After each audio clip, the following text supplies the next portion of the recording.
আসসালামু আলাইকুম, চলে আসলাম আরও একটি নতুন রেসিপি নিয়ে। আজকে আমি খুবই মজার একটি পিঠা তৈরি করব, পাটিসাপটা পিঠা। একটু ডিজাইন করে এটাকে প্রিন্টেড পাটিসাপটাও বলা হয়। আমি প্রথমে হালুয়া তৈরি করে নিব। এর জন্য 1/2 কেজি দুধ জাল দিয়ে কিছুটা ঘন করে নিয়েছি। এরপর একটু ঠান্ডা করে, একেবারে ঠান্ডা না, একটু উষ্ণ গরম থাকা অবস্থায় দিয়ে দিচ্ছি চালের গুঁড়া 1/3 কাপ, সুজি 1/3 কাপ, আর চিনিও 1/3 কাপ বা 4 টেবিল চামচ করে। আর এই অবস্থায় আমার চুলার জাল অফ আছে। দিয়ে দিচ্ছি পরিমাণ মতো লবণ। সব কিছু মিশিয়ে তারপরে আমি চুলাটা জ্বালিয়ে দিব। এই যে সব কিছু সুন্দর মতো মিশে গিয়েছে। গরম থাকা অবস্থায় এই উপকরণগুলি দিলে সব দলা পাকিয়ে যায়। চুলাটা জ্বালিয়ে দিয়েছি, গরম হয়ে এসেছে। এখন আমি অনবরত নাড়তে থাকবো। হালুয়া খুব তাড়াতাড়ি হয়ে যায়, আর অনবরত নাড়তে থাকতে হয়, নাহলে নিচে লেগে যায়। ঘন হয়ে এসেছে অল্প সময়ের মধ্যেই। এ পর্যায়ে আমি কিছু কিশমিশ দিয়ে দেব। কিশমিশ এটা অপশনাল, হাতের কাছে থাকলে দিতে পারেন। এখন আর একটু ঘন করে আমি নামিয়ে ফেলবো। এই পর্যায়ে আমি নামিয়ে নিচ্ছি। ঠান্ডা হয়ে গেলে আর একটু শক্ত হয়ে আসবে। আর পাটিসাপটার পুরের জন্য একটু শক্ত হালুয়া হলে এটা ভরতে সুবিধা হয়।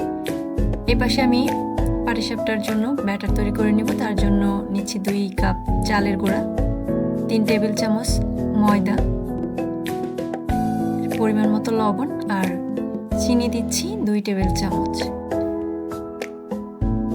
এখন সব কিছু ভালোভাবে মিশিয়ে নিব শুকনো থাকা অবস্থায়। এরপরে একটু পানি দিয়ে এটাকে ব্যাটার তৈরি করে নিব। একেবারে ঘন হবে না, আবার একেবারে পাতলাও হবে না। আমি ব্যাটারটা সাইডে রেখে দিয়ে এখন ডিজাইন করব, সেটার জন্য একটা ব্যাটার তৈরি করব। এখানে আমি আগের ব্যাটার থেকে কিছুটা ব্যাটার নিয়ে নিয়েছি, আর এখানে দিয়ে দিচ্ছি 4 টেবিল চামচ তালের রস। এটা কালারের জন্য শুধু আমার কাছে ছিল তাই দিয়েছি। এখানে আপনারা তালের রসের বদলে খেজুরের গুড় দিতে পারেন বা ফুড কালারও ব্যবহার করতে পারেন। ব্যাটারটা সাইডে রেখে আমি ভাজতে চলে যাচ্ছি। চুলায় একটি পাত্র নিয়ে 2-3 ফোঁটা তেল দিয়ে একটা কাপড় দিয়ে মুছে নিচ্ছি। তারপর সেই কালার করে রাখা ব্যাটার একটা মেজারমেন্ট কাপে করে নিয়ে এভাবে গোল গোল করে দিয়ে দিচ্ছি। আপনারা যে কোনো কাপ ব্যবহার করতে পারেন বা গোল চামচ দিয়েও দিতে পারেন।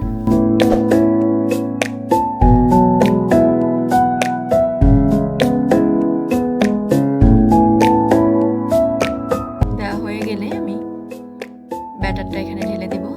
1 চামচ ব্যাটার নিয়ে নিলাম। খুব বেশি ব্যাটার দেওয়া যাবে না।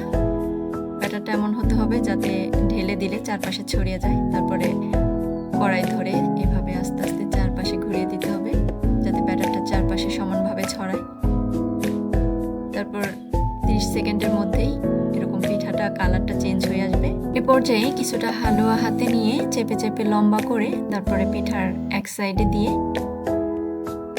এভাবে ভাঁজ করে নিতে হবে। এরপর 2 পাশটাই কয়েক সেকেন্ডের মতো একটু ভেজে উঠিয়ে নিতে হবে। খুব সহজেই তৈরি হয়ে গেল মজাদার পাটিসাপটা পিঠা। আর এভাবে ডিজাইন করলে তো দেখতেও আরো বেশি সুন্দর লাগে। এখন শীতের সময় খেজুরের গুড় বের হয়েছে, গুড় দিয়ে এভাবে ডিজাইন করে নিতে পারেন। সেটা খেতেও অনেক বেশি মজার হবে। এরকম আরো মজার রেসিপি নিয়ে আবারও চলে আসবো। দেখার আমন্ত্রণ জানিয়ে বিদায় নিচ্ছি। আল্লাহ হাফেজ।